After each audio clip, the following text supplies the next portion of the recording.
Welcome, friends, and step close beside me, though tonight you may wish to keep glancing over your shoulder, for we walk a darker and more troubling road than any we have taken together. Among the graves of the famous whose deaths were never solved, these are the ones who did not simply die, but who were taken by violence never punished, or by circumstances never explained, whose final hours are shrouded in a fog of suspicion and rumor and unanswered questions that is never lifted, and that grows only deeper with the passing years. At each of these graves there stands an invisible question mark, a mystery sealed in the earth, for the person beneath the stone knew exactly what happened to them, and took that knowledge with them into the silence. We come, as always, to remember them, to honor the lives behind the lurid headlines. But I will not pretend there is not a genuine chill to this particular walk, the cold unease of standing before a grave, and knowing that somewhere, perhaps, a killer was never caught, a truth was never told, a secret was buried along with the body and never dug back up.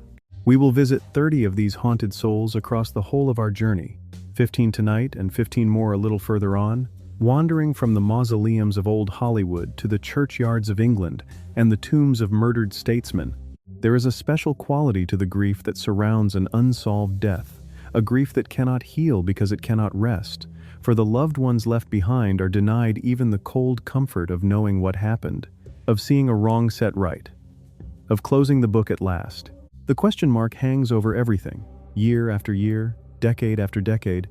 and the case files gather dust in some forgotten drawer while the theories multiply and the true answer recedes ever further into the past. Some of these deaths were surely murder, the killer walking free and unpunished to the end of his own days. Others may have been terrible accidents or private despair, dressed up by rumor into something more sinister. So take my arm, hold it tightly, and lower your voice, for the dead we visit tonight might have a great deal to tell us if only they could speak. So take my arm, hold it tightly, and lower your voice, for the dead we visit tonight might have a great deal to tell us if only they could speak. Let us begin at the Hollywood Forever Cemetery, in the very heart of the film capital, at the grave of William Desmond Taylor, whose murder is the most famous unsolved crime in the history of Hollywood. Taylor was one of the most successful and respected film directors of the silent era,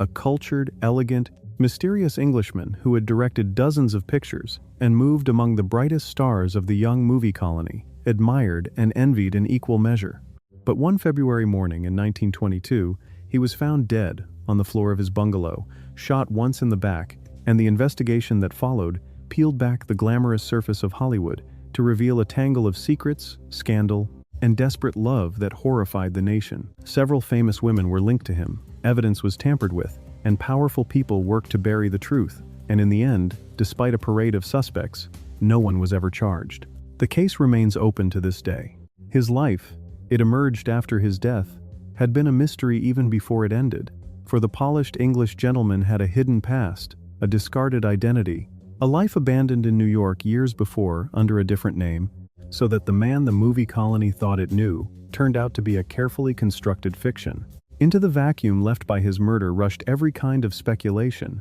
and the suspects were many, among them a beloved young comedian infatuated with him, her formidable mother, and a devoted servant, each with a possible motive, none ever proven. Studios scrambled to protect their stars, letters were spirited away before the police arrived, and the crime scene was hopelessly compromised in the crucial early hours. A century later, amateur sleuths and professional historians alike still pore over the evidence, still name their favored suspects, still argue, and still the truth eludes them all, sealed forever in this quiet Hollywood grave. His grave here at Hollywood Forever draws a steady stream of the curious, for his case has become the very archetype of the glamorous unsolved crime, the elegant world of early Hollywood and its dark secret underside forever joined in a single unanswered question. To stand before his marker is to feel the peculiar chill of a mystery that has outlived everyone who could have solved it. For every suspect, every witness, every investigator is long dead now, and whatever truth they carried has gone with them into their own graves. The director who once commanded the attention of the film world commands it still, but for the manner of his leaving rather than the work of his life, an immortality no one would choose. Speak his name here then, and remember that behind the century-old riddle was a real and gifted man, whose art and whose secrets alike have long since turned to dust. Some have claimed over the years to have solved it at last, in deathbed confessions and long-buried memoirs, naming this suspect or that with an air of finality, and perhaps one of them was even right. But proof is a different thing from certainty, and none has ever produced the kind that would close the case for good. He rests here now, the elegant director whose killer was never found. Let us travel now, elsewhere in that same Hollywood cemetery, to the grave of Virginia Rappe, a young actress whose death became one of the first great scandals of the movie age. Rappe was a promising starlet and model, a beautiful young woman on the edge of real success when she attended a wild party in a San Francisco hotel over a long holiday weekend in 1921, a party thrown by one of the biggest comedy stars in the world. During that party, she fell gravely ill, and days later she died, and the comedian was accused of having caused her death, touching off a sensational series of trials that gripped and scandalized the entire country, and helped bring the censors down upon Hollywood. The comedian was eventually acquitted, but the truth of what really happened to Virginia in that hotel room has been argued over ever since. The facts, hopelessly obscured by rumor, prejudice, and the machinery of publicity. The scandal that followed her death was a spectacle unlike anything the young film industry had yet endured. 3 sensational trials splashed across every front page in the land, a beloved comedian's career destroyed even after his acquittal,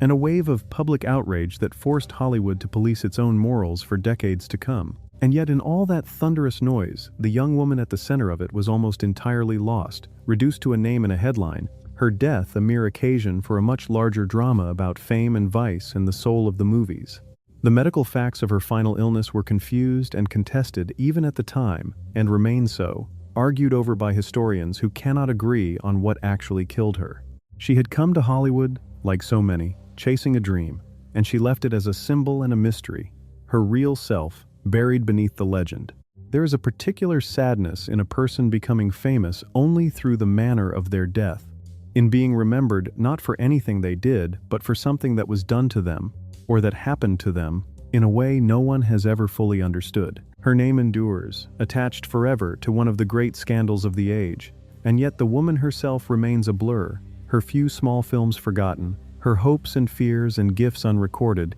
so that she exists in memory only as the victim at the center of someone else's trial. It is a strange and lonely kind of fame, and standing at her grave one feels the urge to insist that she was a whole person before she became a headline, a young woman with a future she never got to live. Speak her name, then, gently, and give back to her for a moment the identity that the great scandal stole, a hopeful young woman and not merely a headline. The men who profited from the spectacle of her death, the reporters and the prosecutors and the moralists, are themselves long forgotten now. While she endures, a name still spoken, still argued over, still the subject of books and films a century on, though almost never on her own terms.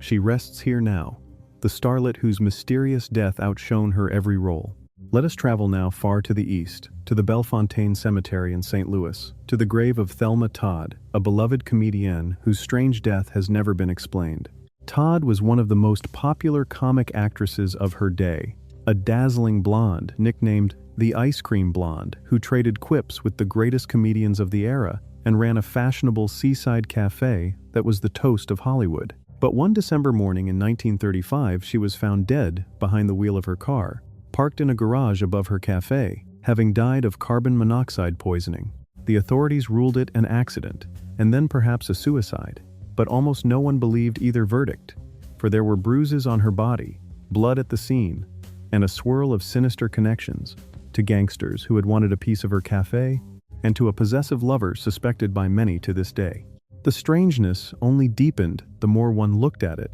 for how, investigators wondered, had a healthy young woman come to be sitting in a cold car in a locked garage in the small hours, in an evening gown and jewels, with dried blood on her lip and bruises on her throat, if nothing sinister had occurred. She had been seen alive after the hour she supposedly died. Footprints and rumors and conflicting timelines multiplied, and the official ruling of accidental death satisfied almost no one who examined the fact. Suspicions swirled around the men in her life and the criminal figures who had coveted her thriving business, and the case has been reopened, re-argued, and reinvestigated by writers and researchers for the better part of a century. each convinced they have found the answer, none able to prove it. She remains one of Hollywood's most enduring and unsettling puzzles. The passage of nearly a century has done nothing to settle the matter, and if anything, the mystery has only grown richer and stranger with time, as new researchers uncover new details or reinterpret the old ones and advance their own confident solutions,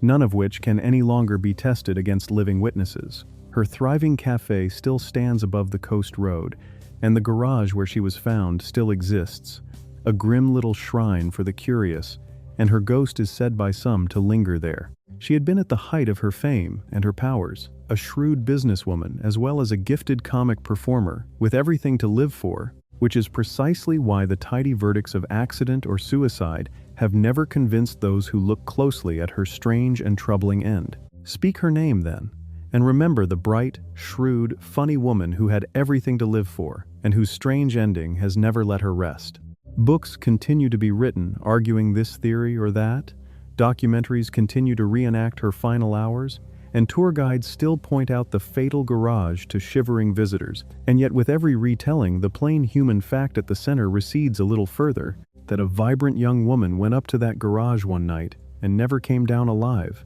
and that no one has ever been made to answer for it. She rests here now, the ice cream blonde whose death no verdict could explain. Let us travel now back to the Hollywood Forever Cemetery, to the grave of Benjamin Siegel, the notorious gangster known to the world, though never to his face, as Bugsy. Siegel was one of the most infamous mobsters in American history, a handsome, charming, brutally violent figure who helped build the criminal underworld of the age, and then, most famously, all but invented the modern Las Vegas, pouring a fortune into a glittering desert casino that became his obsession and his downfall. For when the casino faltered, and his associates came to suspect him of skimming their money, his fate was sealed. One June night in 1947, as he sat reading a newspaper in a Beverly Hills living room, a hidden gunman fired a rifle through the window and killed him instantly. The killing bore all the marks of a mob execution, and everyone knew it, but no one was ever charged, and the question of exactly who ordered it and who pulled the trigger was never officially answered. He had lived by violence his whole life, and there was a grim inevitability to the manner of his death. A bullet from the dark in payment for the fortune his associates believed he had stolen from them, and yet even a killing so clearly ordered and so professionally carried out yielded no arrests, no charges, no official answer to the simple question of who did it. His glittering desert casino, the folly that had cost him his life, would go on to spawn an entire city of neon and fortune, so that his gamble paid off spectacularly for everyone but himself. His name lives on in legend, attached to that glamorous, violent chapter of American history. But the specific hand that ended his life has never been named in any court. His grave here at Hollywood Forever is modest, almost anonymous, a strange resting place for a man whose name became a byword for a whole glittering, violent era, and who has been portrayed on screen by some of the most famous actors alive. There is a certain rough justice, some feel, in a man of violence, dying by violence, and little mourning was wasted on him at the time. And yet even the death of so notorious a figure, a killing witnessed in its aftermath by many and understood by all, produced not a single conviction, a reminder that the code of the underworld he had lived by held even in the matter of his own murder, sealing the lips of everyone who might have known the truth. The city of light he built in the desert flourishes still, his most enduring monument, while the men who ordered his death took their secret to their graves. Speak his name then, if you will, and mark how even a killing witnessed by a city could vanish, unpunished, into the silence of the underworld he served. The image of him sitting calmly with his newspaper in that elegant living room in the last instant before the shots came has become one of the iconic tableaux of American crime, endlessly restaged on screen, and yet for all that glamorous mythology, the basic facts of his murder remain officially a blank, a famous killing with no convicted killer, filed away and forgotten by the law, if not by legend. He rests here now, the gangster whose glamorous violence at last consumed him. Let us travel now to the Mountain View Cemetery in Oakland, California, to the grave of Elizabeth Short, a young woman the world came to know by the haunting nickname, the Black Dahlia. Short was an aspiring actress, a striking dark-haired beauty of just 22 who had drifted out to California, chasing the dream of stardom that drew so many. when in January of 1947 her life was ended in a murder of such shocking cruelty that it seized the imagination of the entire nation and has never released it. Her killer was never found, though the case generated one of the largest investigations in the city's history, a flood of false confessions, and endless speculation that continues to this day, making her, tragically, far more famous in death than she could ever have hoped to become in life. Behind the lurid legend was a real and vulnerable young woman, and it is her we pause to remember. The investigation into her death was vast and chaotic, drawing in hundreds of officers and generating a bewildering flood of tips, dead ends, and false confessions from troubled souls seeking attention, so many that the sheer noise may have helped the real killer escape. Over the decades that followed, an entire industry of speculation grew up around the case, with writers and researchers advancing dozens of named suspects, some accusing their own fathers, each theory confidently argued and none ever confirmed, so that the mystery has taken on a strange life of its own, endlessly retold in books and films. Through all of it, the actual young woman has too often been forgotten, treated as a ghoulish legend rather than the living, hopeful person she was, a girl of 22 who wanted only what so many wanted, and who deserved a long life, and has instead been granted a grim and undying infamy. Here, at least, we can remember her simply as she was. Her grave, far to the north in Oakland, where her mother laid her to rest, is quieter than one might expect for so infamous a case, a plain marker for a young woman the world knows by a lurid nickname she never chose and never heard. The contrast between that grim, sensational legend and the simple, sad reality of the grave is itself a kind of lesson, a reminder of how thoroughly a person can be swallowed by the story of their own death. The case file remains technically open, dutifully maintained by a police department that knows it will almost certainly never be closed, and every few years a new book or documentary promises the final answer, and delivers only another theory. She deserved so much better than to become a mystery, and the least we can do is to speak her true name and remember the hopeful girl behind the terrible legend. Speak her true name here, then, softly, the name of the girl and not the grim legend, and let her be, for a moment, a person again, rather than a puzzle. Each generation seems to rediscover her and to convince itself, briefly, that it has understood her at last, before the certainty dissolves once more into speculation, and she remains what she has been since that terrible January, a mirror in which the curious see whatever darkness they bring to her, rather than the young woman who once looked hopefully toward a future she was never allowed to reach. She rests here now, the young dreamer whose terrible fate the world has never solved. Let us travel now to the Mountain View Cemetery in Altadena,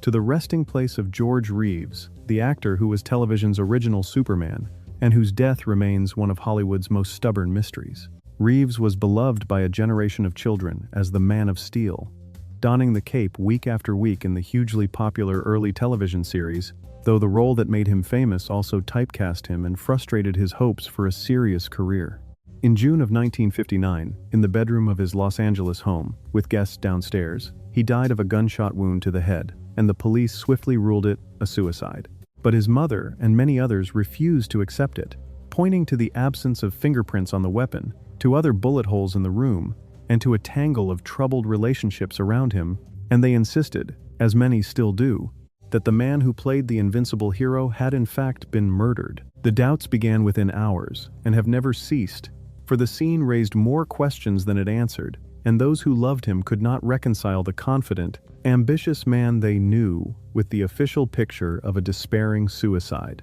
His grieving mother spent a fortune on private investigators, and kept the case alive for years, and the details she and others uncovered, the tidy circumstances, the missing fingerprints, the extra bullet holes found in the walls, the fact that the guests downstairs seemed strangely unsurprised, have fed suspicion ever since. A love triangle, involving a powerful studio boss's wife and a jealous younger fiancé, provided no shortage of possible motives. The case has been re-examined countless times, dramatized on film, and debated by experts who remain sharply divided, and the man who taught a generation of children to believe a hero could not be hurt lies here beneath an ambiguity that will not resolve. There is a cruel irony at the heart of his story that has never been lost on those who ponder it,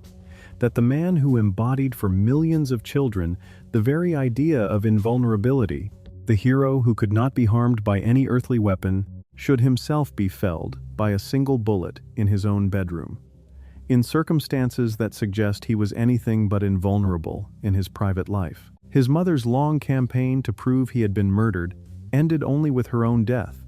The question still open, and in the decades since, his case has become a favorite of those who study Hollywood's dark corners, a genuinely unresolved puzzle rather than a mere conspiracy fantasy. To stand at his grave is to feel the weight of that irony, and to wonder, as so many have, what really happened in that house on that summer night. Every few years, some fresh examination of the case appears, promising at last to settle whether the man of steel took his own life or was struck down by another, and every few years the promise dissolves into the same maddening ambiguity, the evidence too old, the witnesses too gone, the truth too deeply buried in that summer night for anyone now living to exhume. He rests here now, the fallen Superman whose death was never truly laid to rest. Let us travel now to the Home of Peace Memorial Park in Los Angeles, to the grave of Paul Byrne, a gifted film executive whose death by gunshot destroyed a marriage and launched 1,000 theories. Byrne was a brilliant and respected producer and writer, a trusted right hand to the boy wonder of the studios, and he had just married one of the most dazzling stars in the world, the platinum blonde goddess of the age, in what seemed a fairy tale union. But only 2 months into that marriage, in 1932, he was found dead in their home, shot through the head, beside a strange and ambiguous note. The studio, desperate to protect its priceless star from scandal, moved swiftly to shape the story, ruling the death a suicide of shame. But the circumstances were so murky, the note so open to interpretation,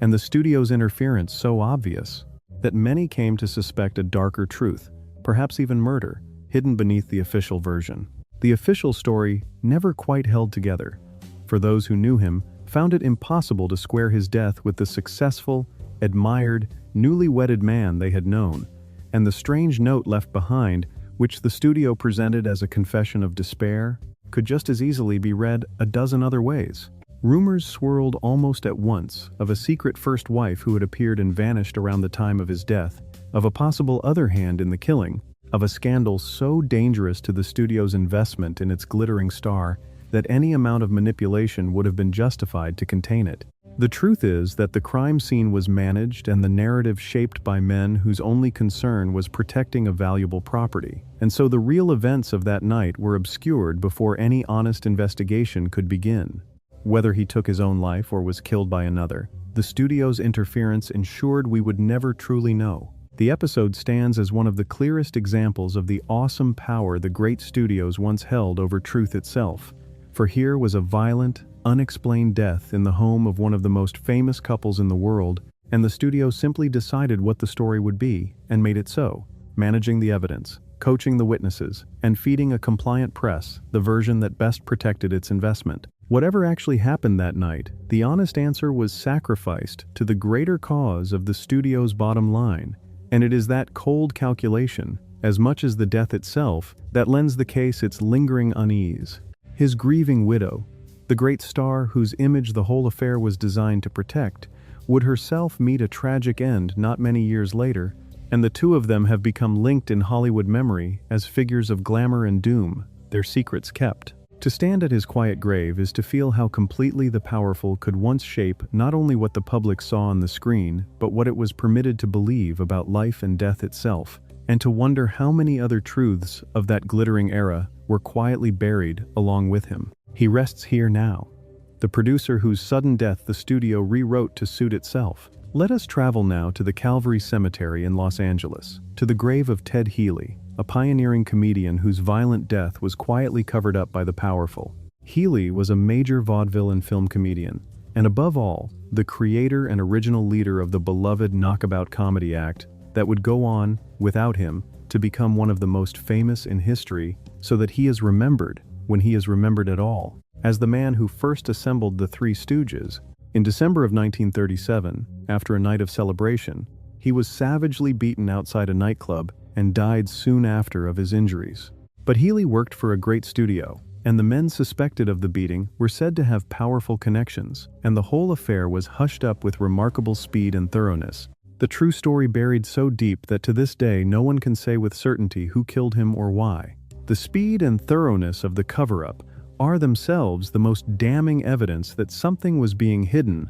for a beloved public figure was beaten to death, and yet the machinery of a powerful industry moved not to find justice, but to make the whole matter quietly go away. Various stories were floated: that he had died of a heart attack, that his injuries came from a fall,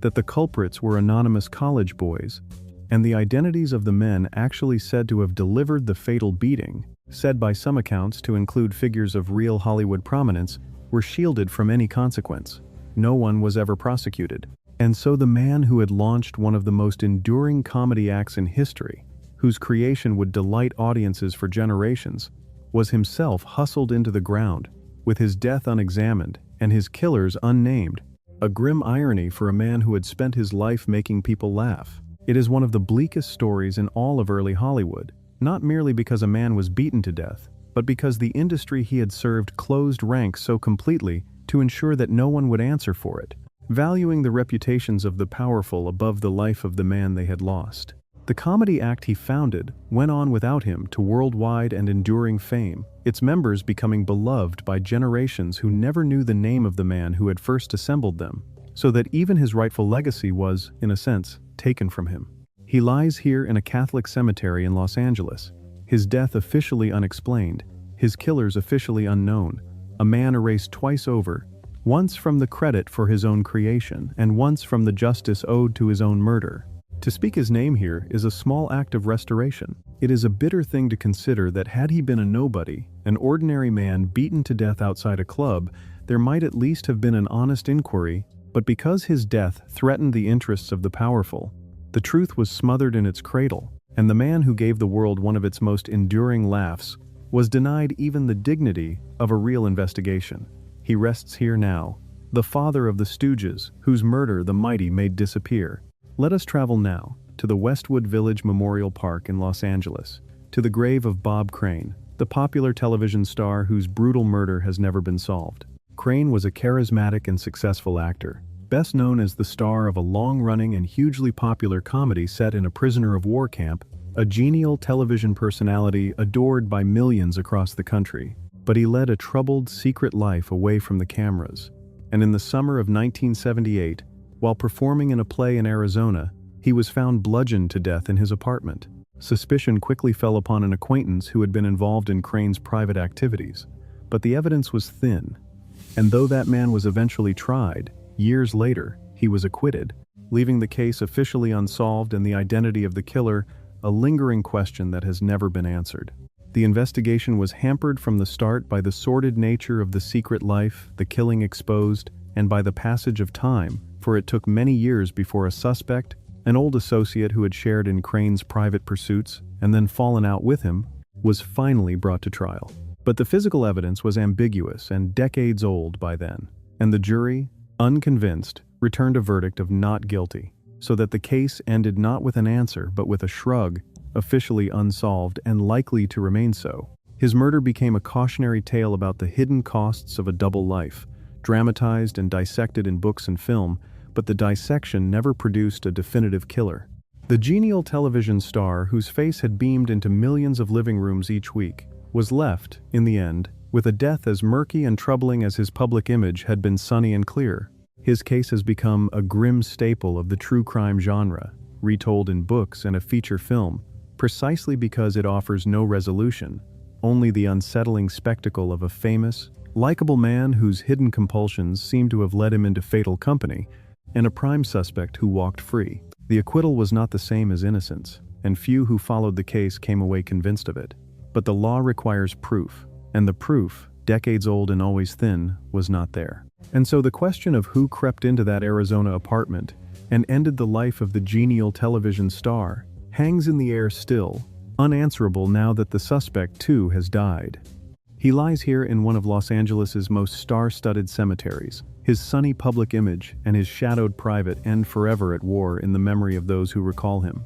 Speak his name then, and remember the likable man behind the sunny image, whose secret life led him to an ending no court could ever resolve. His story endures as a peculiarly modern sort of tragedy, the beloved public face and the hidden private compulsion, the fame that could not protect him, and may even have exposed him to the danger that killed him, and at the center of it all the same stubborn blank, an apartment, a body, a likely suspect who walked free, and a question with no answer. He rests here now, the television star whose double life ended in an unsolved death. Let us travel now to the Forest Lawn Memorial Park in the Hollywood Hills, to the grave of David Carradine, a distinctive and beloved actor whose bizarre death in a foreign land shocked the world. Carradine was the star of a groundbreaking television series about a wandering martial artist, and decades later he found a whole new generation of fans in a pair of celebrated revenge films. A lean, soulful, unconventional performer who was one of the most recognizable faces of his era. But in June of 2009, while filming in Bangkok, he was found dead in his hotel room in strange and disturbing circumstances that the authorities there ruled an accident. His family, however, flatly rejected that conclusion, insisting the accident theory made no sense and suggesting he may have met with foul play, perhaps connected to secret societies he had been investigating, and they launched their own inquiries. The mystery of what truly happened in that distant hotel room has never been resolved. The circumstances reported from that Bangkok hotel room were strange enough to fuel doubt from the very beginning, and while the local authorities settled quickly on a theory of accidental death, his family found that explanation both painful and unconvincing, and pressed for further investigation. There were whispers of the martial arts secret societies he was said to have been researching, suggestions that he had made dangerous enemies, and a general sense among those who knew him that the official account did not fit the vigorous, disciplined man they had known. Private investigators were hired, forensic experts consulted, and the debate played out in the press, but no alternative was ever proven, and the death was never reclassified. And so a beloved actor, famous for playing a serene master of self-control who wandered the earth in search of peace, met his own end far from home, in a manner that has never been satisfactorily explained, his last hours a mystery sealed in a distant land. The distance and the strangeness of the setting have only thickened the mystery, for a death in a foreign hotel room, investigated by foreign authorities under intense pressure to reach a quick and quiet conclusion, is fertile ground for doubt, and his family's refusal to accept the official finding ensured the questions would never be put to rest. He was, by every account, a vigorous and disciplined man, even in his 70s, a lifelong practitioner of the martial arts, which made the accident theory all the harder for those who knew him to swallow.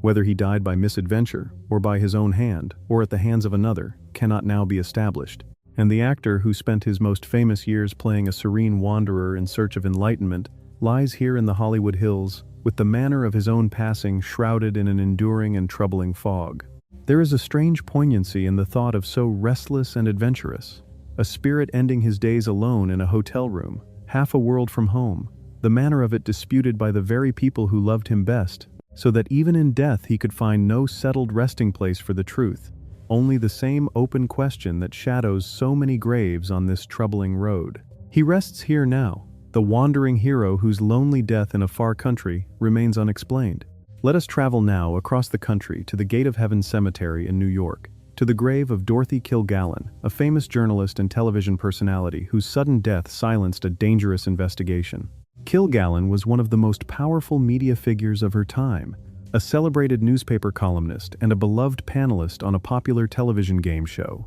a sharp and fearless reporter respected and feared for her tenacity. In the last months of her life, she had become consumed by a single story: the assassination of the president, which she was investigating with fierce independence, boasting that she was about to break the case wide open and reveal what really happened. And then, in November of 1965, she was found dead in her home, of a combination of alcohol and pills that was ruled undetermined. Her notes on the case mysteriously vanished. To many, the timing was far too convenient to be coincidence, and the question of whether she was silenced has haunted the case ever since. She had been, in her final months, obsessively certain that she was closing in on something enormous, telling friends and colleagues that she had cracked the case of the century and had only to write it up, that she was going to break the whole thing wide open. She had even, remarkably, secured a private jailhouse interview with the man accused of killing the president's accused assassin, and she guarded her findings jealously. And then she was gone, found dead in her townhouse, and the file of notes she had been compiling on the assassination, the file she never let out of her sight, was nowhere to be found. The official ruling of an accidental overdose of alcohol and pills was met by those who knew her habits and her state of mind with deep skepticism and the suspicion that she had been silenced to keep her from publishing what she knew has clung to her death ever since. Whether coincidence or conspiracy, the timing remains one of the eeriest in the whole tangled aftermath of that assassination. Her case sits at the very heart of one of the great conspiracy landscapes of modern history, and for that reason it must be approached with care. And yet the specific facts of her situation, her fierce public boasts that she was about to break the case, her secret jailhouse interview, and above all the disappearance of her carefully guarded file of notes, are strange enough to have troubled even sober observers, and to keep the question of foul play genuinely open. She was a formidable woman, brilliant and brave and not easily intimidated, and the thought that she may have been silenced precisely because she was closing in on a dangerous truth has given her death a chilling resonance that has never faded. She lies here in New York, her greatest story untold. Whatever the truth of her death, the loss of her was real and grievous, for she had been a genuine force. A woman who had climbed to the summit of a man's profession by sheer talent and nerve, and whose fearless curiosity, whether or not it killed her, was exactly the quality the world can least afford to lose, and mourns most keenly when it is silenced. She rests here now, the reporter who may have known too much for her own good. Let us travel now to the Forest Lawn Memorial Park in the Hollywood Hills, to the grave of Bobby Fuller, a rising young rock and roll star whose death remains a genuine riddle. Fuller was a prodigiously talented singer and guitarist, the leader of a band that had just scored a huge national hit with a defiant anthem about fighting the law. And at just 23, he stood on the very threshold of major stardom, his future seemingly limitless. But in July of 1966, he was found dead in a car outside his Hollywood apartment, his body doused in gasoline, in a scene so strange and so grotesque that it defied easy explanation. The authorities, baffled, eventually ruled the death a suicide, and then perhaps an accident, but almost no one who knew him believed it. And theories of murder, of mob involvement, of a jealous rival, have swirled around the case for decades without ever yielding a solution. The scene that greeted those who found him was so bizarre that it has never been adequately explained by any theory, accident, or suicide or murder alike. For a healthy, ambitious young man on the cusp of stardom does not easily fit any of those stories. The investigation was cursory and confused, the ruling shifted and wavered, and crucial evidence was mishandled or ignored in a manner that only deepened the suspicion that something was being overlooked or concealed. Those closest to him were certain he had been killed, and pointed to shadowy figures on the fringes of the music business, to debts and jealousies, and a young man who may have crossed the wrong people, but nothing was ever proven, and no one was ever charged. His hit record, an anthem of defiance against the law, took on a grim new resonance after his death, for in the end it was not the law but some unknown hand, and an unsolved mystery, that claimed him. His death came at the cruelest possible moment, just as his defiant hit was climbing the charts and the fame he had worked for all his short life was finally within his grasp, which is exactly why so few could believe he would have thrown it all away, and why the theories of foul play have proved so durable. The investigation, by most accounts, was a shambles, the scene poorly documented, the rulings contradictory, the follow-up minimal, as though no one in authority much cared to determine what had really happened to one more young man in the vast churn of the city. His brother and his bandmates and his fans have kept his memory and his mystery alive for decades, releasing tribute records and pressing, always in vain, for a real answer. He lies here in the Hollywood Hills, a supremely gifted young musician whose life and whose defiant anthem were both cut short by an ending no one has ever been able to explain. His handful of recordings reveal a talent that might have grown into something truly major, which makes the waste of his death all the sharper, and lends a special ache to the theories that swirl around it. For the fans who keep his memory alive are mourning not only the young man he was, but the great artist he never got the chance to become. He rests here now, the young rocker who fought the law and met a mystery. Let us travel now across the ocean to a quiet cemetery in Cheltenham, England, to the grave of Brian Jones, the founder of one of the greatest rock bands in history, whose death by drowning has never sat easily with those who loved him. Jones was the brilliant, doomed, golden-haired musician who founded and named the legendary band, its original leader and multi-instrumental genius, before drink and drugs and his own fragile temperament saw him pushed out of the group he had created, just weeks before his death. In July of 1969, he was found at the bottom of his swimming pool,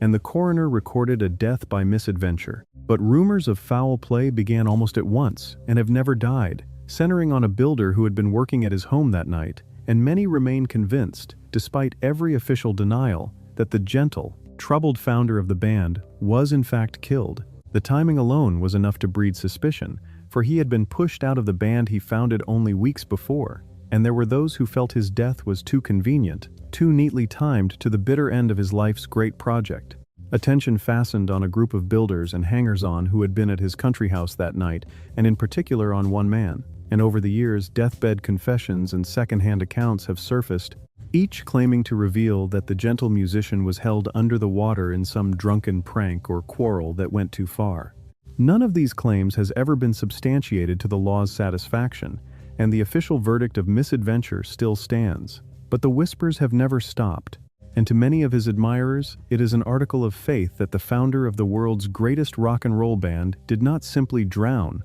He lies now in the English town of his birth, his mystery unresolved. His story is among the most haunting in all of rock and roll. The visionary who dreamed up one of the greatest bands in history, and then watched it slip from his grasp as his own demons overwhelmed him, dying just as the group he had founded stood poised to conquer the world without him. The famous free concert his bandmates gave in a great London park 2 days after his death, meant as a tribute, became instead a symbol of how thoroughly he had already been left behind. To this day, the debate over whether he drowned by misadventure or was killed divides those who study his life, with respected biographers lining up on both sides and no verdict ever likely to command universal assent. He lies here in the quiet Gloucestershire town where he was born, far from the glamour and the chaos of his brief, brilliant life. His death, like so much about him, beautiful and troubling and unresolved. His bandmates would carry the group he founded to heights he never saw, and would remember him, over the years, with a complicated mixture of guilt and grief and awe, aware that they owed their very existence to the troubled young man they had cast out weeks before he died, and whose end has never stopped haunting the story of their triumph. He rests here now, the golden founder whose death by water still troubles the deep. Let us travel now to the Paradise Memorial Gardens in Las Vegas, to the grave of Sonny Liston, one of the most fearsome heavyweight champions who ever lived, whose lonely death remains shrouded in suspicion. Liston was a figure of genuine menace and genuine tragedy, a man who rose from brutal poverty and a hard criminal past to become the most feared puncher in boxing, the heavyweight champion of the world, before losing his title in 2 of the most controversial fights in the sport's history to the young man who would become the most famous athlete on earth. Dogged all his life by his underworld connections and his mysterious past, he drifted after his boxing days to Las Vegas, where in early 1971 his wife returned home to find him dead, his body having lain undiscovered for some days. The official cause was given as heart failure and lung congestion, with traces of heroin in his body, and a verdict of death by natural causes or misadventure was recorded. But almost no one who knew him accepted it, for Liston had a well-known terror of needles and was widely believed to be far too shrewd and too frightened of drugs to have injected himself, and his deep entanglement with dangerous criminal figures gave him no shortage of possible enemies. Many close to the case became convinced that the old champion had been murdered, silenced perhaps over gambling debts or mob business or something he knew, and that the drugs had been planted to disguise the killing as an overdose. Nothing was ever proven, no charge was ever brought, and the investigation into the strange, isolated death of a former champion of the world was allowed to fade quietly away. The exact date of his death is not even known for certain, so long did he lie alone before he was found.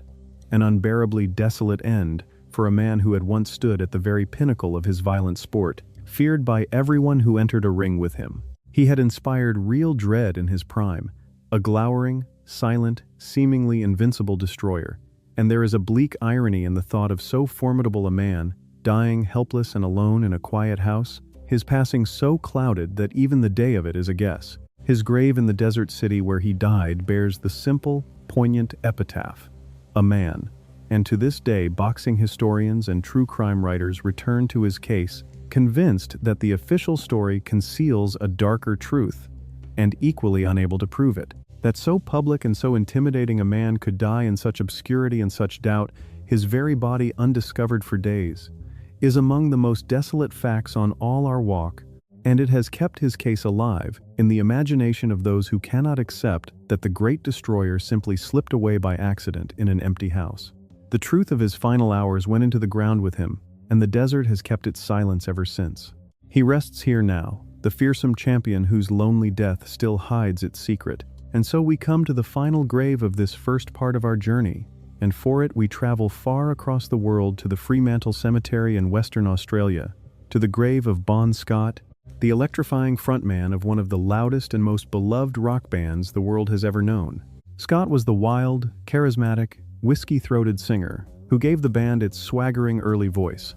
a magnetic performer beloved by legions of fans. When in February of 1980, on a cold London night, he was left to sleep off a heavy night of drinking in a friend's parked car, and was found dead the next day. The official verdict was death by misadventure, acute alcohol poisoning, but ever since, his devoted fans have questioned that tidy conclusion, pointing to inconsistencies in the story of that night, and floating theories of a cover-up, of a different cause, of a death not quite as simple as the record states. His grave is now among the most visited in all of Australia. The details of that London night have been picked over by grieving fans and dogged researchers for decades, and they do not quite add up, for questions linger about who was with him, about how long he was left alone in the freezing car, about whether he was taken to a hospital, about the very cause listed on the certificate. Some have argued that the true circumstances were covered up to protect those present, others that a different substance or a different mishap was the real culprit, and a whole literature of alternative theories has grown up around his passing, fueled by the fierce devotion of a fan base that has never stopped mourning him. What is certain is that the band he had fronted went on, after a brief hesitation, to become one of the biggest in the history of the world, their triumph forever shadowed by the loss of the wild-hearted singer who had helped to build it. His grave in Western Australia has become a shrine. His grave is a place of genuine pilgrimage, worn smooth by the touch of countless devoted fans who travel from across the world to pay their respects to the singer whose voice defined the early sound of one of history's most successful bands.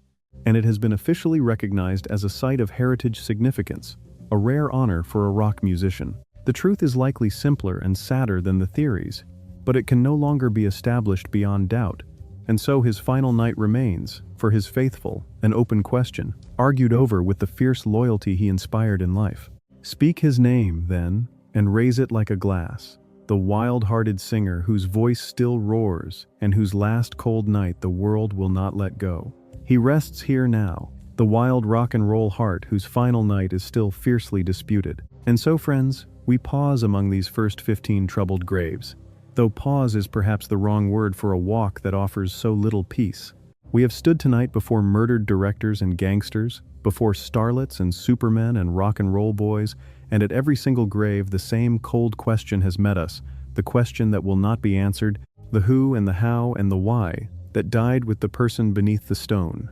15 more of them wait for us a little further on, more musicians and writers, and this time, murdered statesmen and presidents and even a pope, their deaths as clouded and disputed as any we have seen. So keep your arm firmly in mine, and do not stray from the path, and when you are ready to face the rest, we shall walk on together, deeper into the country of the unexplained. Let us travel now to the New Park Cemetery in Memphis, Tennessee, to the grave of Al Jackson Jr., one of the greatest drummers in the history of American music, whose murder has never been solved. Jackson was a quiet giant of soul music, the impeccable, unshakable drummer of the legendary house band at a famous Memphis record label, the man whose perfect, understated rhythms anchored a staggering string of classic recordings and helped define the very sound of soul, revered by musicians the world over. But in October of 1975, he returned to his Memphis home to find it apparently being burglarized, and in the confrontation that followed, he was shot several times and killed.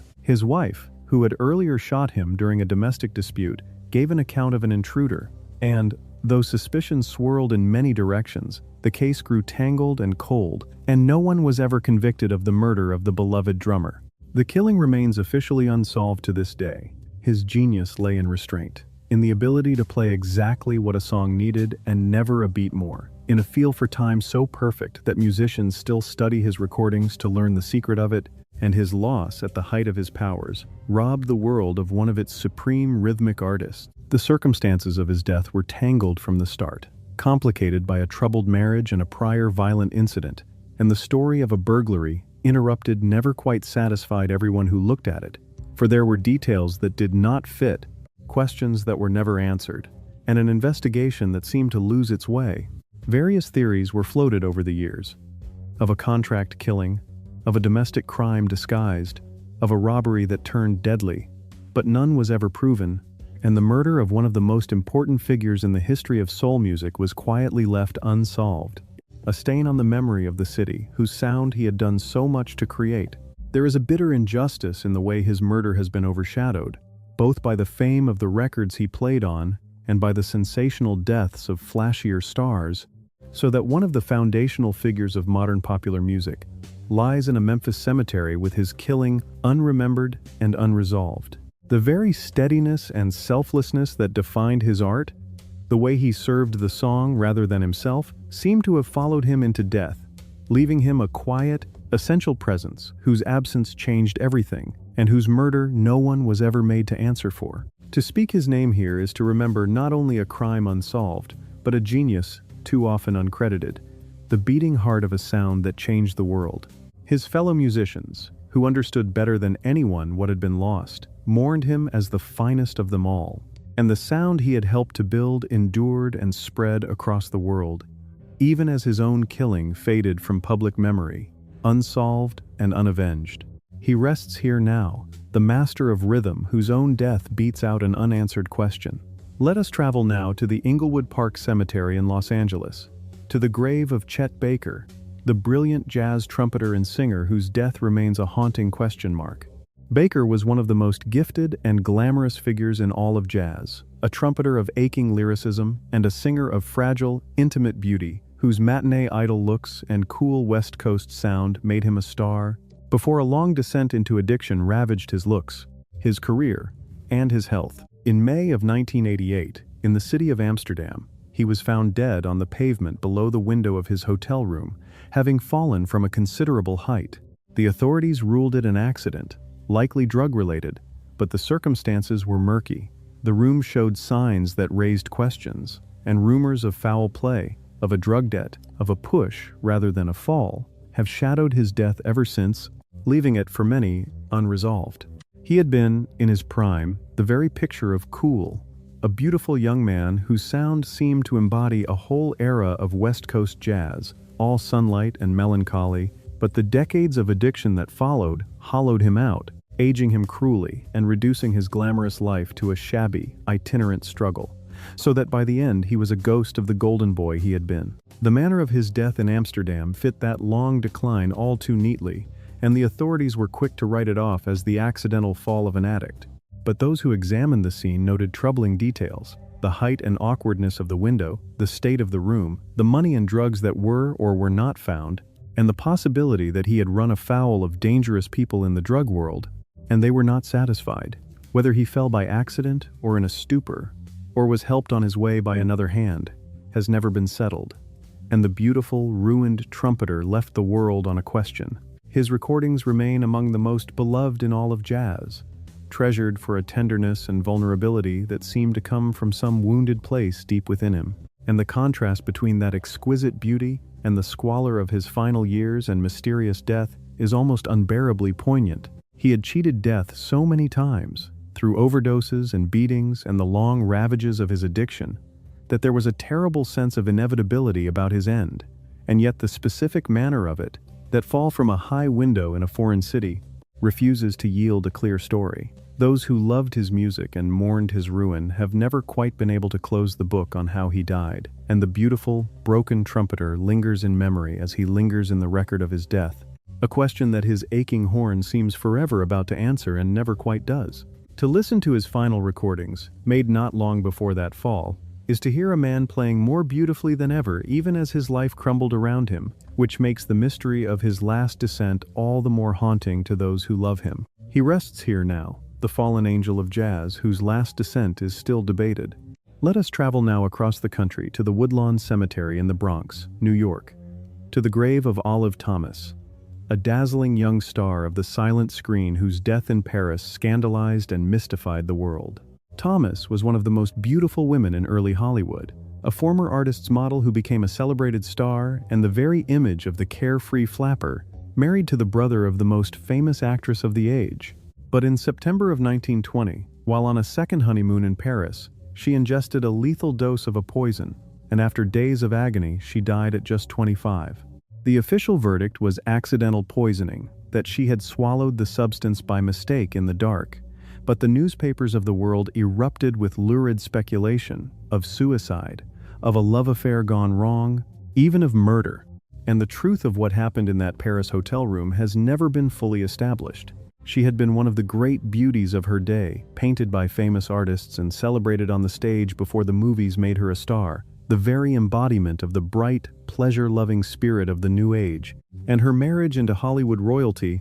had seemed to crown a charmed life. That such a golden young woman should die in agony in a Paris hotel, having swallowed a dangerous poison, was a shock that the world's newspapers seized upon with ravenous appetite, and in the absence of clear answers they supplied their own, spinning tales of secret vices, of a suicide pact, of a marriage more troubled than it appeared, of foul play by unknown hands. The most likely explanation, a terrible accident in a dark and unfamiliar room, was too mundane for the headlines and has never fully dispelled the darker rumors. Her young husband was devastated, and the truth of that Paris night went with her into the ground, leaving her forever the beautiful girl at the center of an unsolved foreign tragedy. Her death, coming so early in Hollywood's history, was one of the first of the great movie colony tragedies, and it set a template the industry would follow again and again. The beautiful young star, the mysterious death,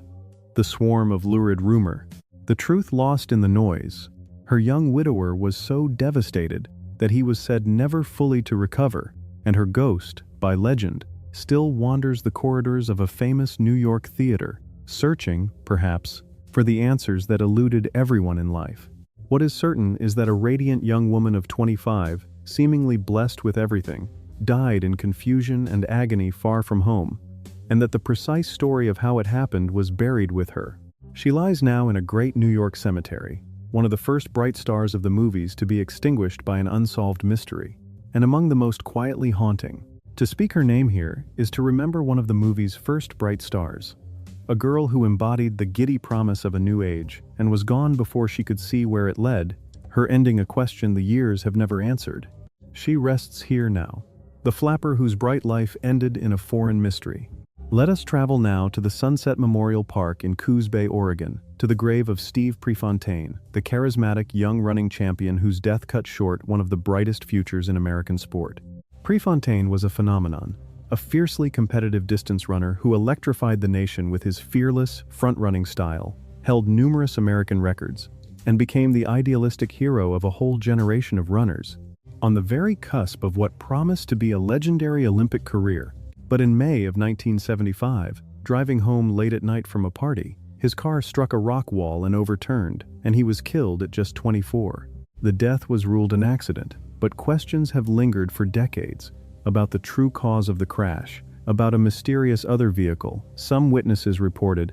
and about whether the beloved young champion's death was quite as simple as the official account maintained. He had been more than a great athlete, a genuine folk hero, a brash, magnetic, principled young man who ran every race as though his life depended on it, and who fought fiercely for the rights of amateur athletes against the powers that governed his sport, making himself both beloved and, in some quarters, resented. His death on that dark Oregon road, so young, with an Olympic destiny seemingly before him, was a national tragedy, and the official finding of a simple accident, an intoxicated young man losing control of his car, has never sat easily with all who admired him. Some witnesses spoke of another vehicle at the scene. Questions were raised about the mechanics of the crash and the enemies his activism had made, and a persistent undercurrent of doubt has flowed beneath the accepted story ever since. Whether there was more to that night than a young man's misjudgment cannot now be known, and the Golden Runner lies here in his hometown, his brilliant promise and the questions around his ending forever entwined. The cause he had championed, the freedom of amateur athletes to profit from their own talent and to be treated with dignity, would eventually triumph, transforming his sport in ways he did not live to see, so that he is honored today as a martyr and a pioneer as much as a champion. That very role as a thorn in the side of powerful sporting authorities has fed the darker theories about his death. The suggestion that his crash was not the simple accident it appeared but something more sinister, though no real evidence has ever supported it. Most who study the case conclude it was indeed a tragic accident, a young man driving too fast on a dark road after a night of drinking, but the reported presence of another vehicle and the sheer magnitude of what was lost have kept a flicker of doubt alive. He lies here in the Oregon town that adored him, where his memory is cherished and his final night still occasionally questioned. He rests here now, the golden runner whose final race ended against a wall of questions. Let us travel now across the ocean, to a quiet churchyard, in the village of Ripe, in the English county of Sussex, to the grave of Malcolm Lowry, a tormented literary genius whose death was recorded with the chilling phrase, misadventure. Lowry was one of the great and most self-destructive writers of his century, the author of a towering novel of alcoholic despair, widely regarded as a masterpiece, a man whose colossal drinking and chaotic life were inseparable from his art and finally consumed him. In June of 1957, in the cottage he shared with his wife in that quiet village, he died in the night after an evening of drinking and quarreling, amid a mix of alcohol and his wife's sleeping pills. The inquest returned a verdict of death by misadventure, but the true circumstances of that final night, what was taken and by whom and why, have remained a subject of dark speculation, some even wondering aloud whether his death was entirely accidental. His whole life had been a slow-motion catastrophe of drink, a genius forever wrestling with the bottle that fueled and destroyed him, so that his masterpiece, a novel steeped in alcoholic doom set on a Mexican Day of the Dead, reads almost as a prophecy of his own end. The night he died was, by all accounts, a night of drinking and violent quarreling with his wife, and the coroner's careful verdict of misadventure covered a scene that was anything but clear, a tangle of gin and sleeping pills and a broken evening in a lonely cottage. Questions have haunted his death ever since, about exactly what he took and whether he took it himself, about his wife's account of the night,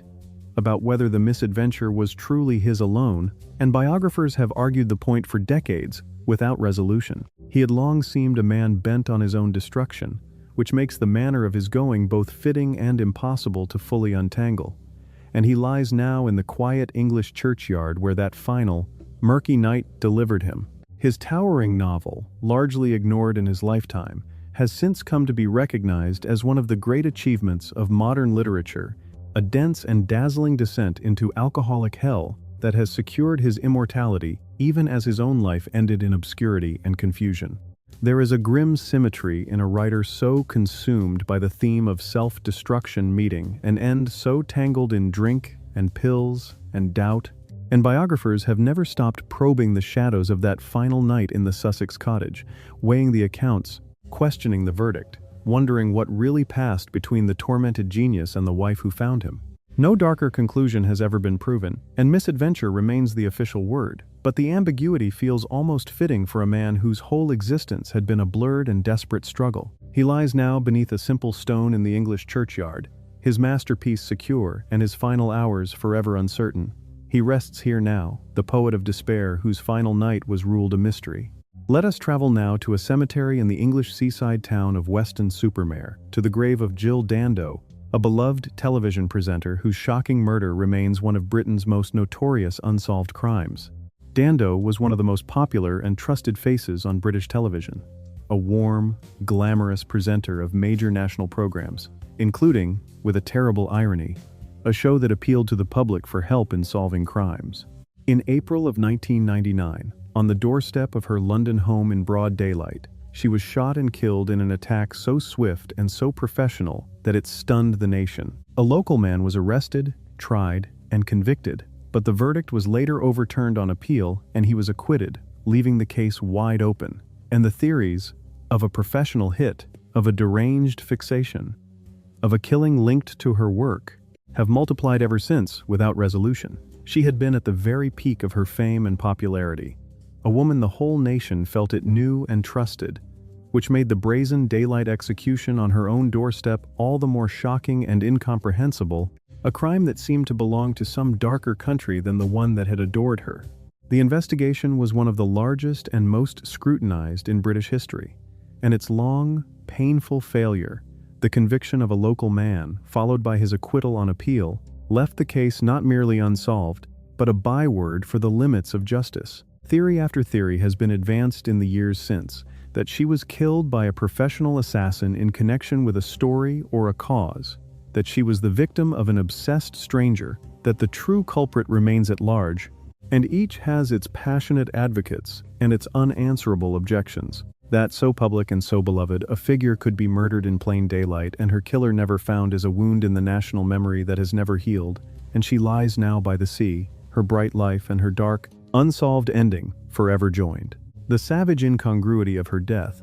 a warm and wholesome figure associated with public service and even with the solving of crimes, cut down by a cold and expert killing, has given the case a peculiar and enduring grip on the national imagination, a sense that if it could happen to her, on an ordinary morning outside an ordinary house, it could happen to anyone. Every few years, the investigation is revisited, fresh theories are aired, old suspects reconsidered, and the anguished hope of a resolution briefly rises before sinking once more. For the evidence was always thin, and the trail is long cold now. Her family and admirers have had to make what peace they can with the terrible probability that no one will ever be held to account, that the truth vanished with the killer into that spring morning. She lies now in the seaside town connected to her roots, the beloved face of a nation's evenings, her bright career forever eclipsed by the dark and unanswered question of her death. She rests here now, the beloved presenter whose own murder was never solved.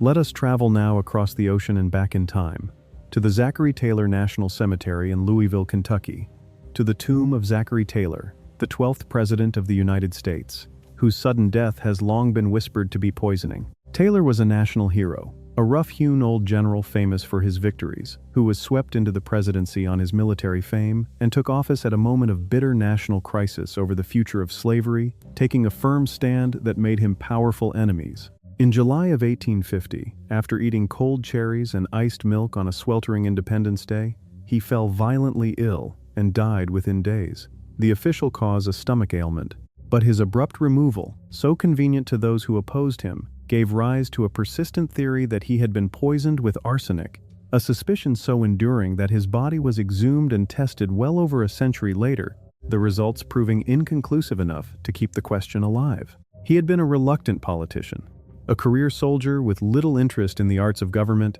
but once in office, he surprised many by taking a firm and principled stand at a moment when the young nation was tearing itself apart over the westward spread of slavery, a stand that placed him squarely against powerful and determined men. His sudden collapse and death, just days after a patriotic celebration in the summer heat, removed that obstacle at a most convenient moment, and the theory that he had been poisoned took root almost at once and never entirely died. So persistent was the suspicion that, nearly a century and a half later, his descendants and a determined author secured the exhumation of his remains for modern forensic testing, a genuinely extraordinary event, and though the tests found no conclusive evidence of arsenic poisoning, they were not definitive enough to silence the doubters entirely. And so the old soldier who became president, and who died before he could see the crisis he confronted explode into war,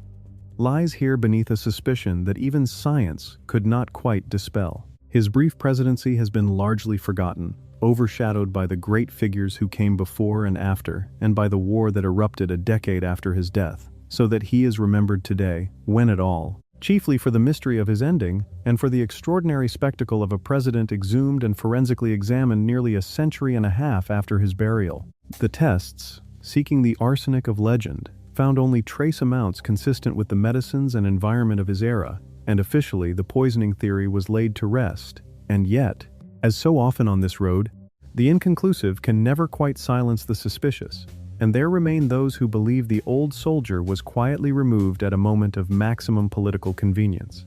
He lies now in a national cemetery in Kentucky that bears his name, a president whose greatest fame, ironically, has come from the doubts surrounding his death rather than from anything he accomplished in his short time in the highest office. He rests here now, the old general president whose sudden death still tastes of suspicion. Let us travel now to the town of Marion, Ohio, to the great memorial tomb of Warren Harding, the 29th president, whose death aboard a Western tour was clouded by rumor almost at once. Harding was a genial, popular, and famously scandal-plagued president, a handsome, affable man whose administration was riddled with corruption that was only beginning to come to light as he traveled westward in the summer of 1923. In San Francisco, partway through the journey, he died suddenly in his hotel room, the cause given as a heart attack or stroke. But his wife refused to permit an autopsy, and the swirl of scandal around him, the enemies he had made, and the strange circumstances of his final hours gave rise to dark theories,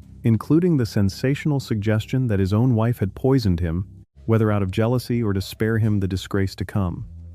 No evidence ever proved it, but the whisper has never quite died. His presidency was collapsing into disgrace even as he lay dying. For the vast corruption of the men he had trusted and appointed was just then bursting into public view, and it is easy to imagine that a proud and genial man might have been glad to escape the reckoning that was coming. His death on the Western tour was sudden and, to some, suspiciously convenient, and the refusal of his wife to allow an autopsy, combined with the swirling scandals and his own reputation for private indiscretions, provided fertile ground for rumor. A sensational book published not long after his death advanced the lurid theory that his wife had poisoned him, whether from jealousy over his infidelities or from a desire to spare him the humiliation of the scandals to come. And though the claim rested on little solid evidence and has been dismissed by serious historians, it captured the public imagination and has clung to his memory ever since. He lies now in a grand tomb in his Ohio hometown, a president more remembered for the manner of his death and the corruption of his friends than for anything he did in life. History has not been kind to his reputation, ranking him among the least effective of presidents and remembering his administration chiefly for the spectacular corruption of the cronies he brought to power, so that his death, whatever its true cause,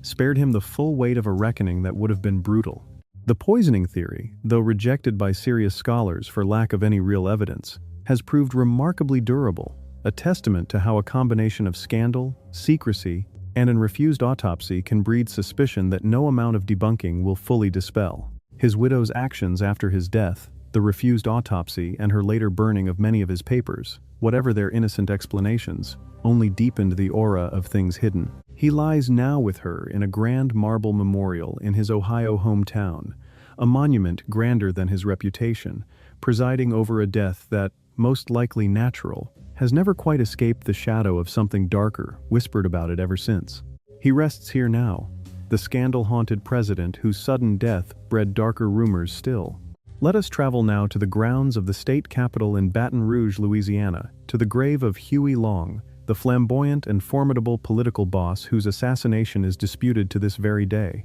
Long was one of the most extraordinary and controversial figures in American political history, the near-dictatorial ruler of his state, and a rising national force whose radical promises thrilled millions and whose ruthless methods terrified his enemies, a man many believed was bound for the presidency, or for tyranny. In September of 1935, in a corridor of the very capitol he had built, he was shot and mortally wounded, and died 2 days later. The official story held that a lone assassin, a doctor with a grievance, had fired the fatal shot before being gunned down by Long's bodyguards. But some have long argued that it was in fact the wild crossfire of his own panicked guards that killed him, and the truth of who fired the fatal bullet has been contested ever since. He had been a genuine political phenomenon, a spellbinding orator and ruthless organizer who seized near total control of his state, built roads and schools and hospitals for the poor who adored him, and crushed his enemies without mercy,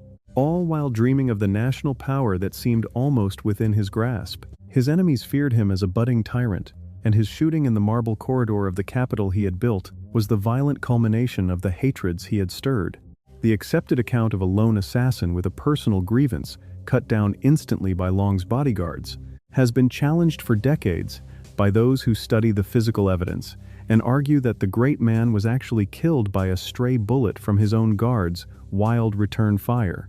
A very different and far more ironic death. The truth was muddied from the start by the chaos of the moment and the destruction of evidence, and it has never been definitively established whether the boss was slain by his enemy or by his own protectors. He lies here, beneath a towering monument on the Capitol grounds, his death as controversial as his life. His assassination cut short one of the most remarkable and alarming careers in American political history, ending the presidential ambitions that had made him, in the eyes of some, the most dangerous man in the country, and depriving the poor who had worshipped him of their fierce champion. The debate over how exactly he died, whether by his enemy's single bullet or by the storm of fire loosed by his own guards, is not merely a technical quarrel but a question that shapes the very meaning of his end. For the two versions cast his death in entirely different lights. The chaos of that moment in the Capitol corridor, the instant killing of the accused assassin, and the failure to preserve or properly examine the evidence ensured that the question could never be cleanly resolved,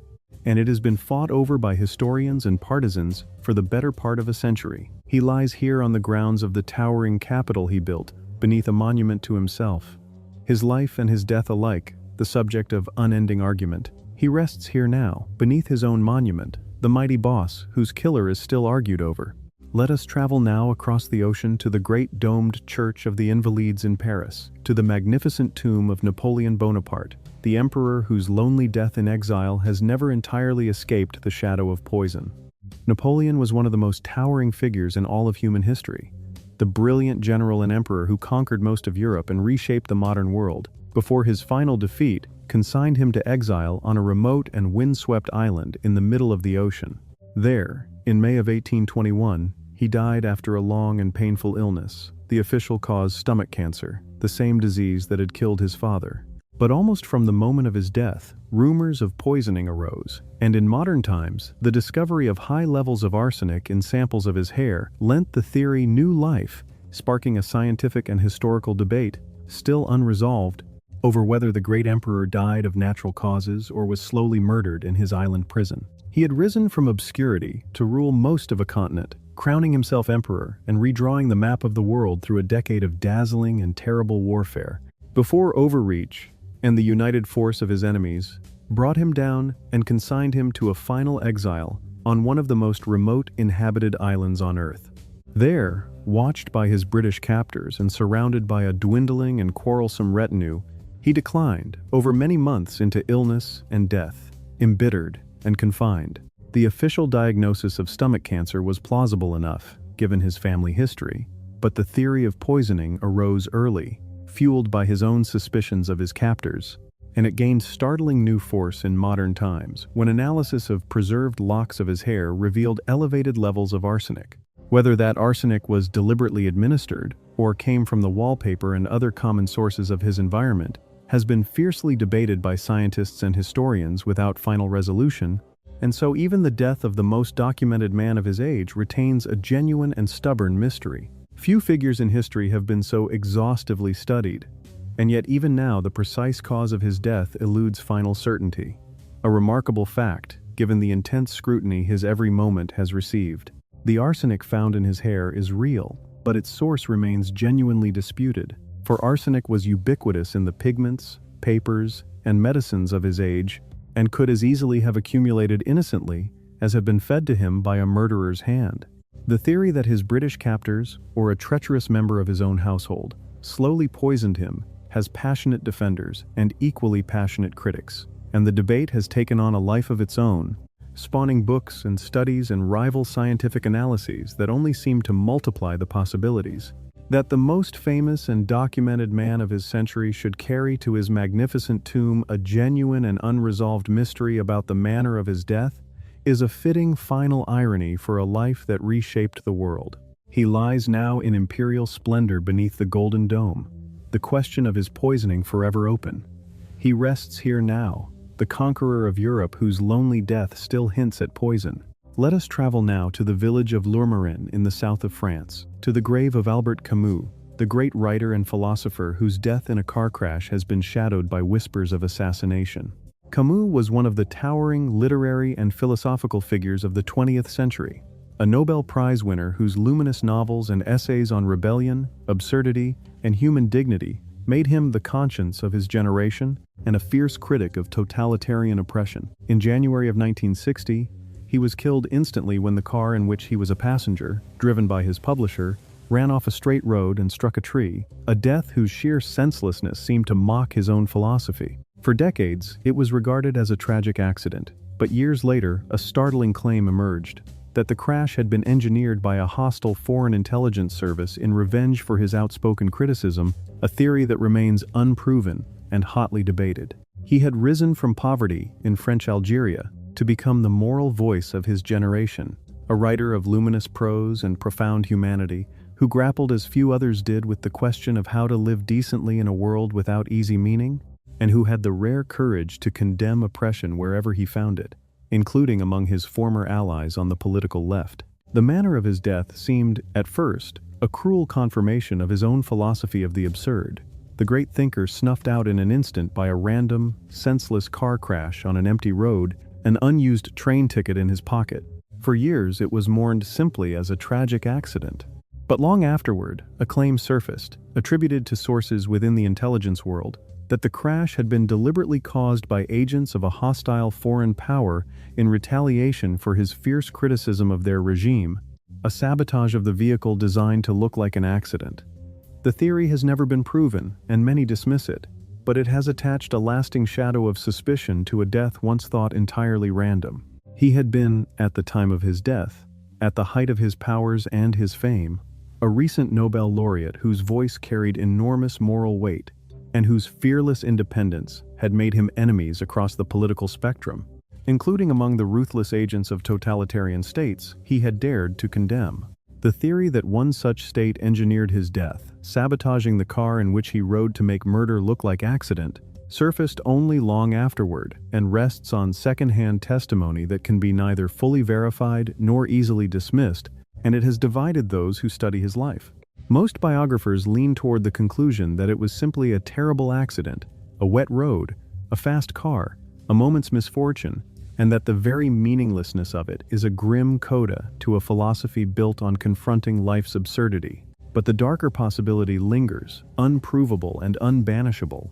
and the writer who taught the world to face the absurd without illusion lies now in a Provençal village, grave shadowed by an absurd and possibly sinister death. He rests here now, the philosopher of the absurd, whose absurd death may yet hide a darker design. Let us travel now to the town of Casarsa in northern Italy, to the grave of Pier Paolo Pasolini, the brilliant and provocative filmmaker and poet whose brutal murder is still fiercely disputed. Pasolini was one of the most important and controversial artists of his age, a poet, novelist, and daring filmmaker whose searing, transgressive work and outspoken political views made him as many enemies as admirers in the Italy of his day. In November of 1975, his battered body was found on a bleak stretch of ground near Rome, and a young man was soon arrested and convicted of the killing. But the case never truly closed, for the convicted youth later recanted, claiming others had been involved, and many came to believe that the artist's death was no simple crime, but a political assassination connected to the powerful enemies his fearless work had made. The full truth has never been established. He had been one of the most brilliant and confrontational figures in post-war European culture, a poet and novelist and filmmaker whose work fearlessly probed the darkest and most forbidden corners of society and politics,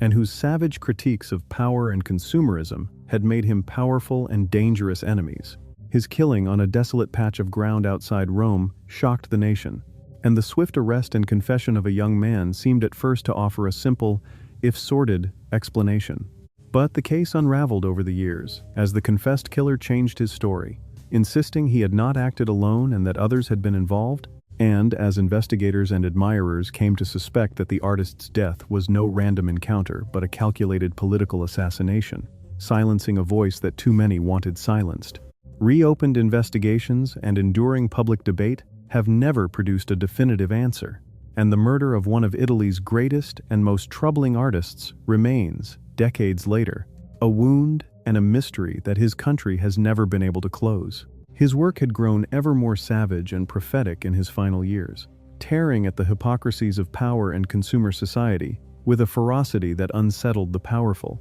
and he had spoken openly of the dangerous truths he believed he was uncovering, so that his violent death struck many at once as too convenient to be the random crime it was made to appear. The single young man convicted of the killing recanted years later and insisted others had taken part, and successive reinvestigations, spurred by the doubts of admirers and the inconsistencies in the original case, have reopened the question again and again without ever closing it. Whether he was killed in a sordid personal encounter, as the first verdict held, or deliberately silenced by enemies who feared what he knew and what he would say, remains one of the great unresolved questions of modern Italian life. Entangled with the murky politics of his era, he lies now in the northern town of his mother's family, near the fields of his childhood, one of his nation's greatest artists, his brilliant, fearless voice stilled by a death it cannot explain. He rests here now, the fearless artist whose violent death Italy still cannot explain. Let us travel now to the old cemetery of the university city of Uppsala in Sweden, to the grave of Dag Hammarskjöld, the revered international statesman whose death in a plane crash has never ceased to raise suspicions of sabotage. Hammarskjöld was one of the most admired figures on the world stage, the dedicated and principled leader of the United Nations, a man of deep integrity who devoted himself to the cause of peace and who, in 1961, was engaged in a delicate and dangerous mission to end a brutal conflict in Central Africa. Flying to a meeting one September night, his plane crashed in the bush, killing him and everyone aboard. The initial verdict was pilot error, but the crash of the peacemaker's plane, in a region seething with powerful and ruthless interests opposed to his mission, gave rise to enduring suspicions that it had been shot down or sabotaged, suspicions serious enough that the case has been reopened and reinvestigated by the United Nations itself in recent years. He had brought to the leadership of the world's great peacekeeping body a rare combination of intellect, integrity, and quiet spiritual depth, and he had thrown himself with total commitment into the perilous work of ending a vicious conflict in the heart of Africa, a conflict in which enormous financial and colonial interests were at stake, and in which he had made enemies among men who would stop at nothing. His plane went down in the African night as he flew to broker a ceasefire, killing all aboard, and the initial explanation of pilot error never convinced those who knew the stakes and the players. Witnesses spoke of a second aircraft, of flashes in the sky, of a body found strangely unburned, and over the decades the suspicion that his plane had been shot down or sabotaged by those who wished his mission to fail hardened into a serious and persistent case, serious enough that the international body he had led has reopened the investigation more than once in recent years. The truth of that night in the African bush remains elusive, and the death of one of the century's great servants of peace is still,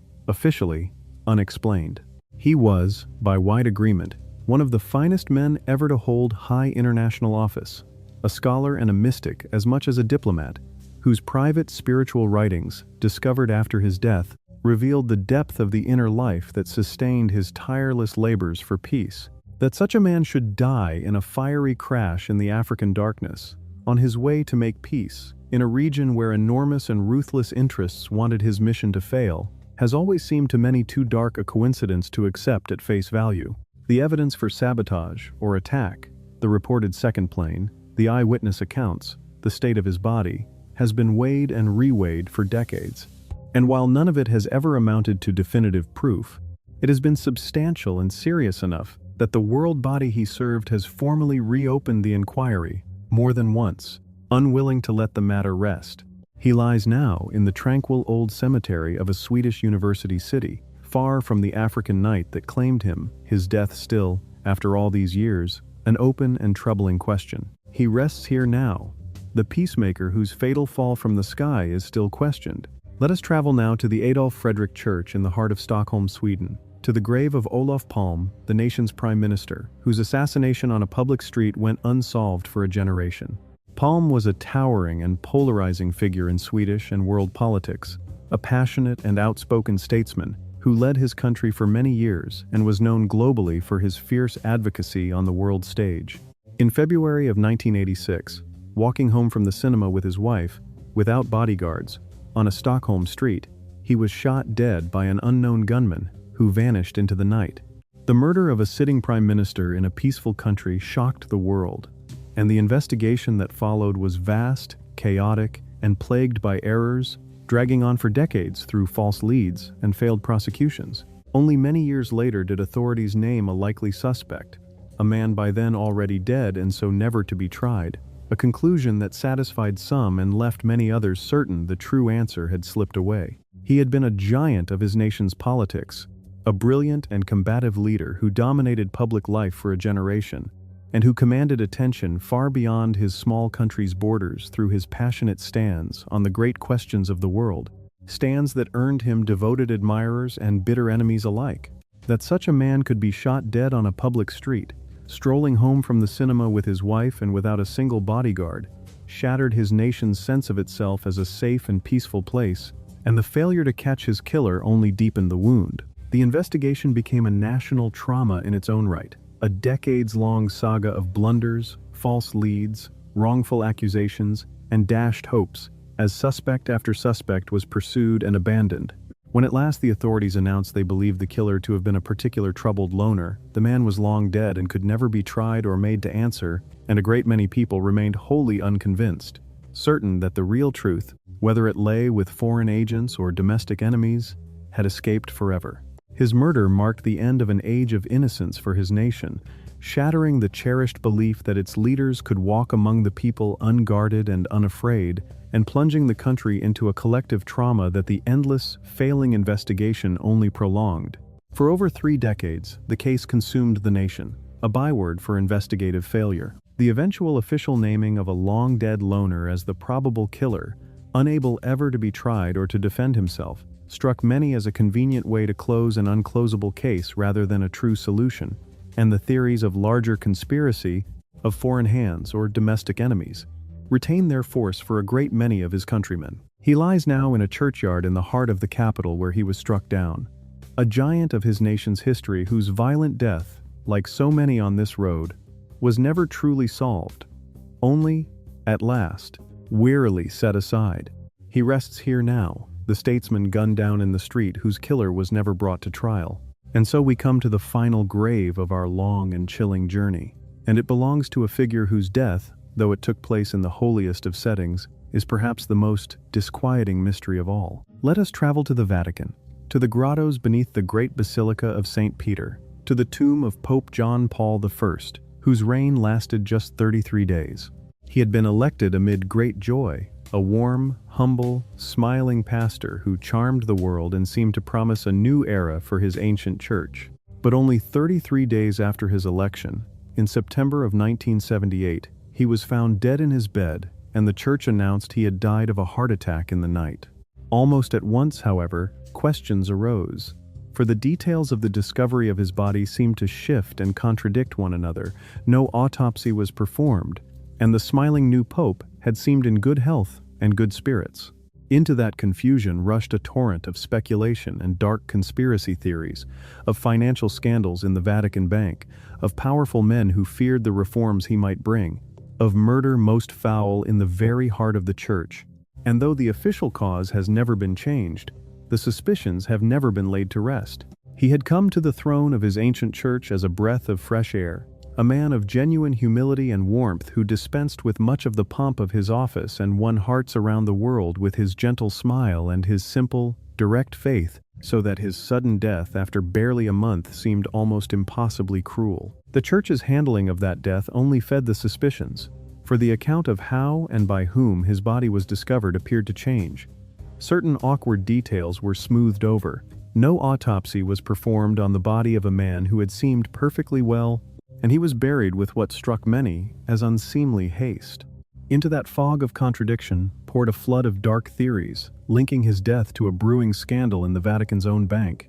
to shadowy financial and political interests within the church that might have feared the reforms the new pope intended, even to murder committed in the very heart of Christendom. The church has always maintained that he died a natural death, and there is no proof otherwise. But the questions raised in those confused first hours have never been fully answered, and his brief, bright reign and mysterious end remain among the most haunting stories in the modern history of the church. The brevity of his reign, just 33 days, lends his story an almost unbearable poignancy, a good and gentle man raised to the summit of his ancient church, only to be snatched away before he could accomplish anything at all. his promise unfulfilled, his intentions unknown. It is that very brevity, combined with the confusion and secrecy that surrounded the announcement of his death, that has made his case such fertile ground for suspicion. Serious historians largely accept that he died a natural death, of a heart attack in the night, and point out that a man under such sudden and immense strain,